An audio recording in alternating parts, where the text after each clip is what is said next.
How do we move an export hub? It is not by selling steel.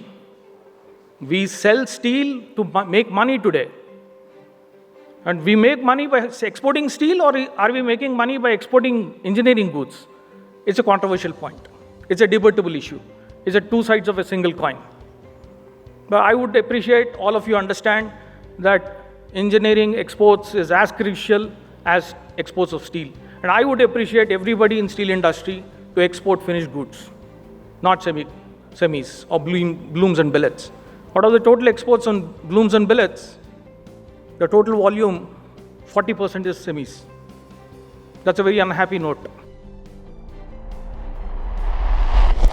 The largest export in terms of transmission towers, in terms of monopoles for power and distribution organizations, is the most important chapter under Chapter 73, which is an indirect steel. In fact, it is not indirect steel because it is steel itself.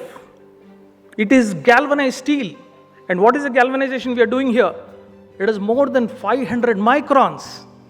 And what is electrogalvanizing? Hardly 20 microns. This is, why are we doing so big? Because a transmission tower, which is a very important utility tower in the world, carries power to the farthest rural point of the world. And how much is the total micron level we needed? Because it is standing, it doesn't have a car shed. It is 24 hours, 365 days, standing, reaching to the weather. And you know what is the notch level test which are done on the lattice tower? At minus 29 degrees with the notch level levels of 572. And 27 joule is a minimum requirement of this particular product. And who produces India? Nobody. This is the chapter of Indian iron and steel I just now told you. Chapter 72, we have 22.49 billion is the total export under Chapter 72, which is a record given on 23rd of April, the day before yesterday. And this is the engineering, 7.89 billion. This is the picture which I want to express to all of you, that unless we continue exports in finished goods, I would not consider that as exports. So engineering goods exports means transmission line towers, lattice towers. These are the main key lines. Out of the 7.8 billion, as I mentioned you, $2 billion is transmission line towers, which gets exported from India. And what is the huge potential here? It is more than 10 million tons. What is the production link incentive given to this? Zero. Agarwal Saab, we need to really address this. We've been discussing in the Ministry of Steel because this product is totally galvanized.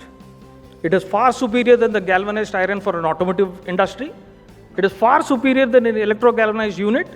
It is far superior than an auto grade. Because the notch level test of a high tensile grade, which is vanadium added, is huge. I'll give you a brief on this because this has been submitted recently by me.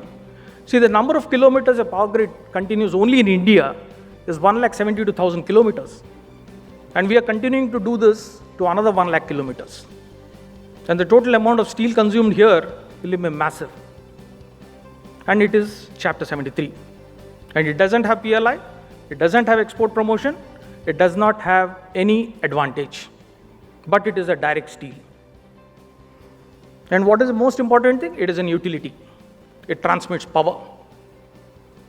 And what are the growth rates given by Power Grid Corporation? It is 8.5%.